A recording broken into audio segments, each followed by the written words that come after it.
ভালো আর হবে না। কি বলছিস বাবা? এই বাড়িতে এক এক করে তো ছয়জনা সেই কালিদাস সামনে হাবুডুবু মারা গিয়েছে।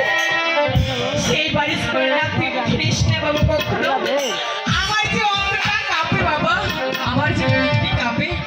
তুই আমার একমাত্র ছেলে, তোর যদি কিছু হয়ে যায় তাহলে তাহলে যে দুনিয়াতে আমি যে মাটাকে কাঁদতে হয়ে যাবো বাবা। তাই বলছি বাবা, ওই বানিশ করে ডাকবো মুখে রেখে না বাবা।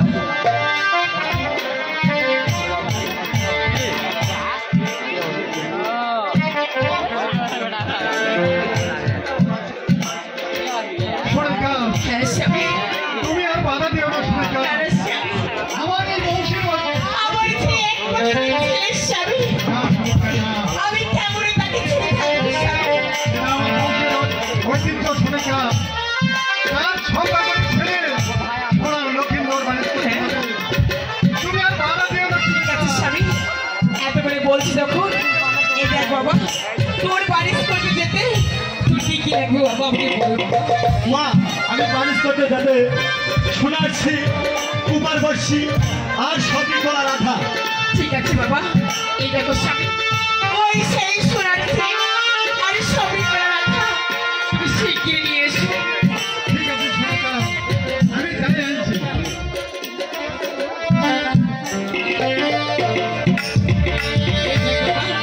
তুই বড় হয়েছিস, তুই দেখে শুনে বাড়ি যাচ্ছিস বাবা, তাহলে আমি যে খুব কষ্ট করবো বাবা।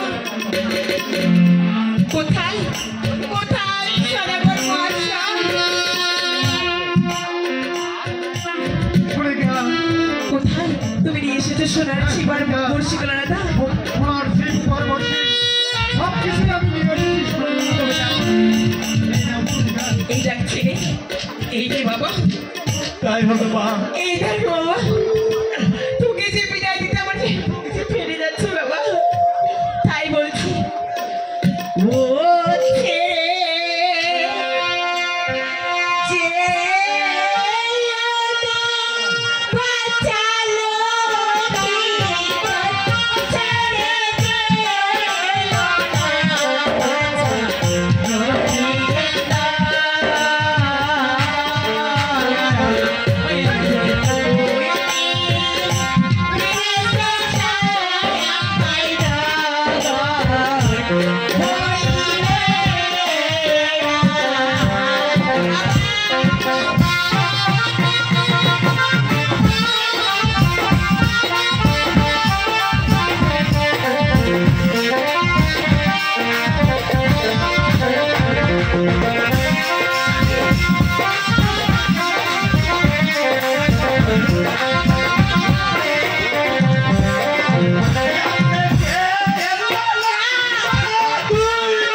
হোটেলে যাইও বা আনিস করতে